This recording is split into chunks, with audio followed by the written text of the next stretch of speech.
Hey guys, this is Eric Weingartner with Weingartner Racing. As you're watching this video, I want you to realize I'm probably at PRI, which is a trade show for the racing industry, and it happens in Indianapolis. Usually happens once a year. This has been recorded before I left, so you're probably watching this and I'm not be around to see what you might comment. Please feel free to comment. Just understand, I'm probably not going to be able to respond to them, or will not respond to them until I get back, which will be sometime next week. Anyway, what's today's video about? These are the Profiler 210cc heads for a small block Chevy. And I'm going to do a little product review on them because several people have asked. And if you feel like I'm talking too long, there is a fast forward button. But I'm going to go ahead and give you as much details as I can on them because they can come different ways.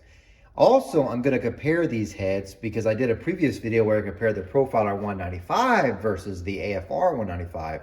And this one, I'm going to compare it also to the AFR 210. So Profiler 210 versus AFR 210. You get to see the differences in the flow numbers on my bench on the same board and everything.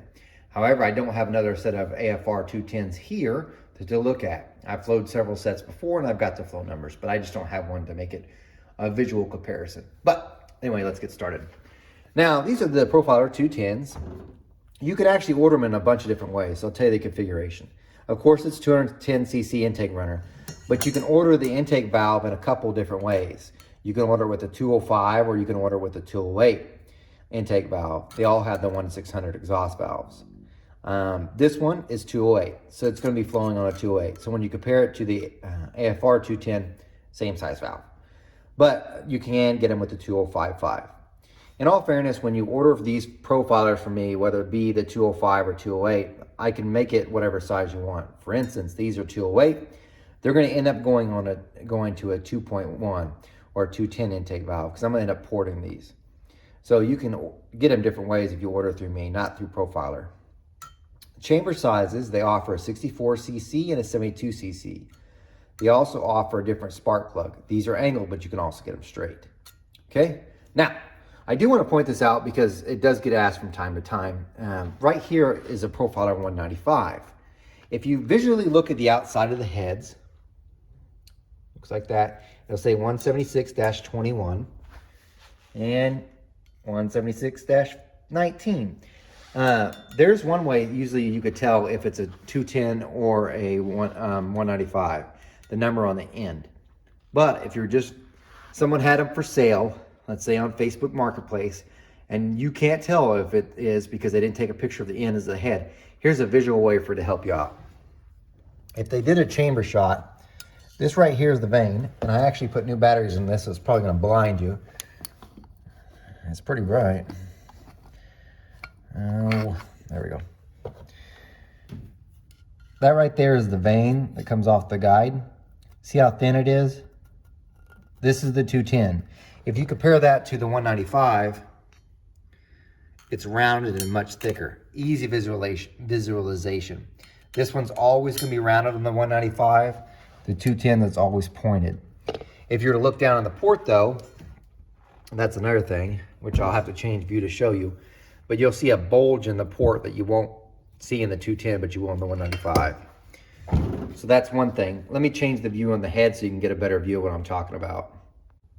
Okay, this is the 195. What I want you to do is pay attention to up here on the curve at the top.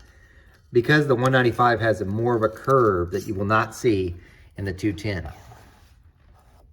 See how it's straighter here? Oh, my camera. It's much straighter through here. That's one easy way to tell.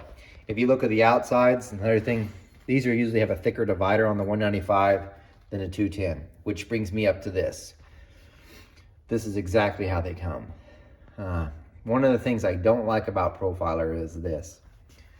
The divider like it comes, to me, is really thin. And if you look at it, in order for me to port match and make it look correct, I'm going to carry this thinness all the way up. I don't like the thin there because it's not enough material for the gasket necessarily to grab.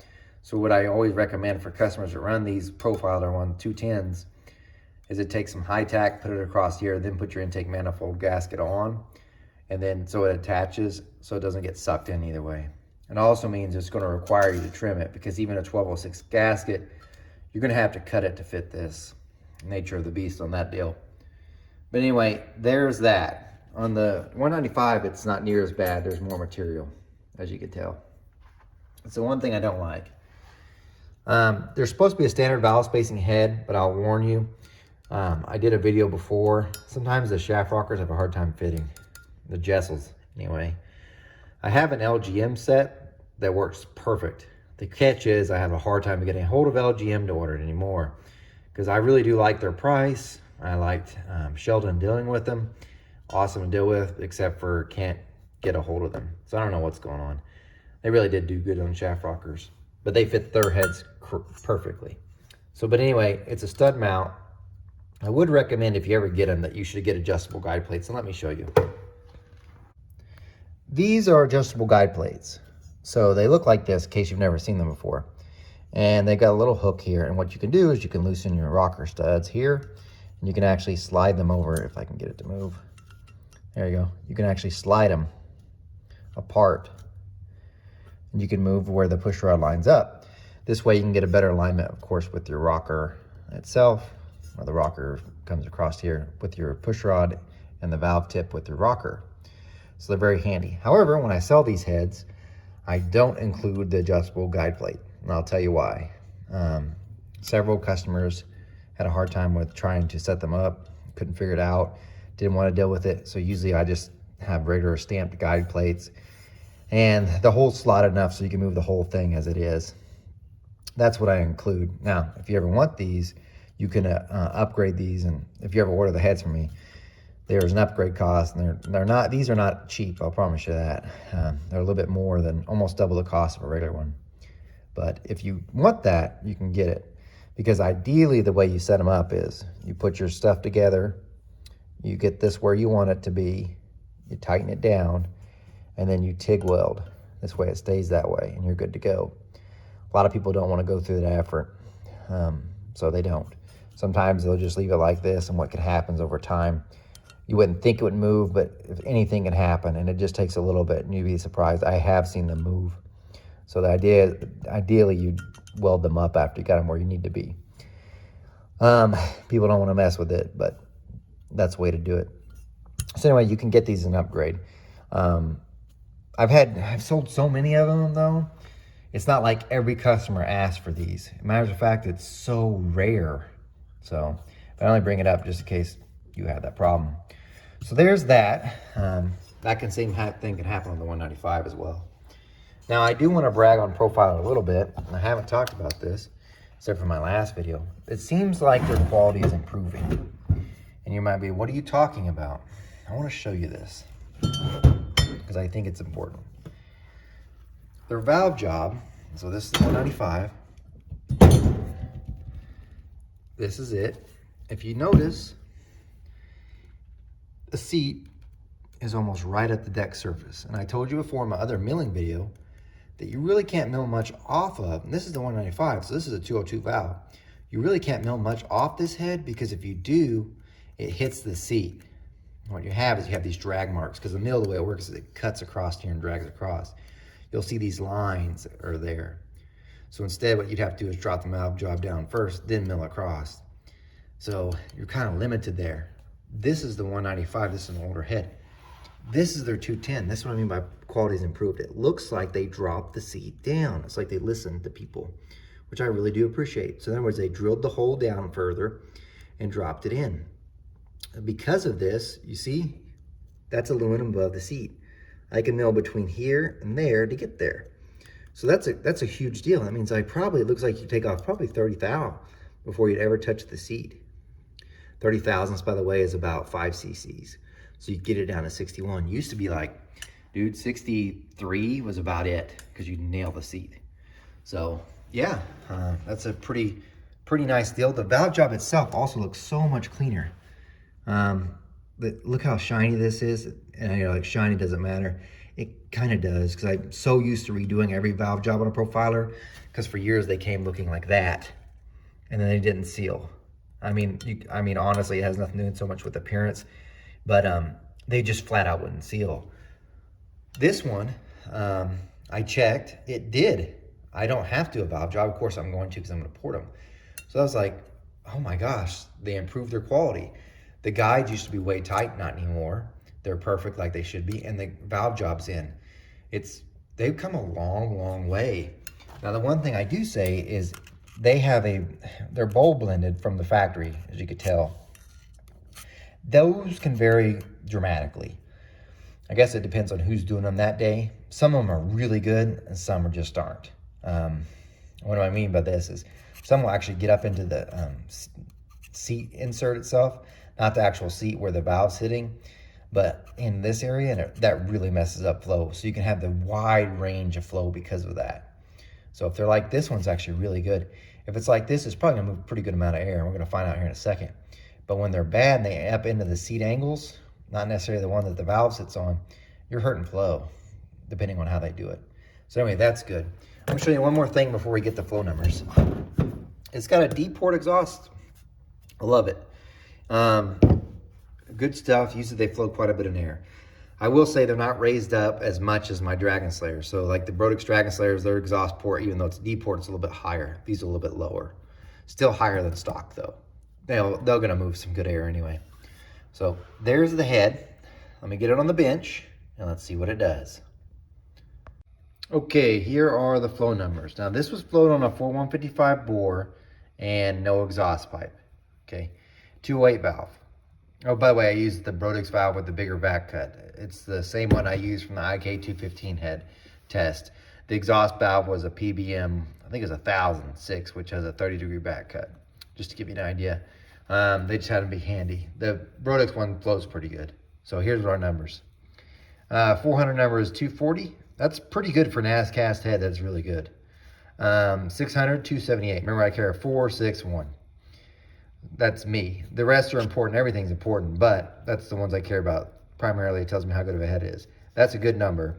278 at 6. That's not a bad number. That's pretty good for an as cast head. And peak it flows 278. If you notice it kind of drops then gains, it's because you're really at the size limit for this head.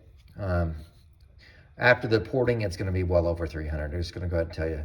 So pretty good numbers, really good. In case you're wondering, and I didn't print out off a profiler 195. The profiler 195 is about 8 CFM less, and mostly in the upper range, not so much here. If you float both of them together, they're really close through this. Probably from 1 to about 5, they're similar. It's 6 on the 210. It's about 8 CFM better. Exhaust flow, also very good. We had 170 at 4, good number there, and at 6, 201, so great. Peak flow in 214. Really good numbers, solid numbers, all right? Can't complain, good value if you chose to do that. But how does it compare to that AFR 210? This is the race port one that I'm about to show you, okay? Straight out of the box. And again, sorry for the printout. I am going to order a new printer hopefully tonight before I go for PRI. So, profiler, AFR. Let's look how close or how different they are. Looks like at 1, profiler's ahead. At 2, profiler's ahead. 3, it's a wash. They're the same. At 4, 245 to a 240. Profiler's down 5 CFM. At 500, we went 272 to a 278.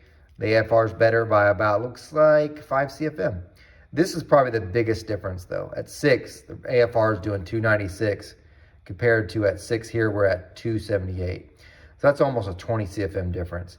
But all the rest of the points, if you look, they're so close.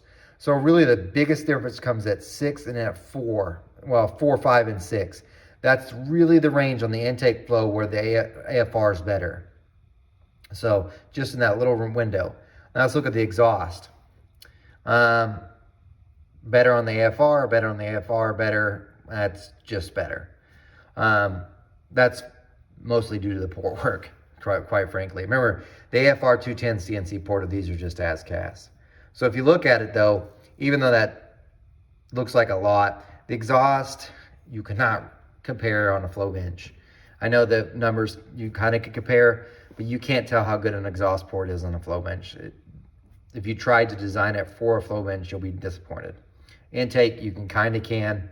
You really can't on the exhaust. Point though, the profiler is so close on the flow, and how much of a difference, and I've told you this before, it's about 600 bucks. So for instance, I sell these assembled for 1,400 bucks. It's about $2 grand for a set of AFR race ports. Really close in price. Well, $600 in price. Gets you a really close flow numbers, I should say. So the flow numbers are really close, but it's a $600 difference. Someday when I get a dyno, I'm going to test them and I'll be able to tell you flow numbers are close, how far off it is on the dyno testing. If you guys keep watching, maybe I'll get that dyno sooner than when on my 80th birthday, but we'll go from there. Guys, thanks for watching. Look for this head far in the future to get ported, and it's going to be pretty good when it's done. Again, thanks for watching. You guys take care.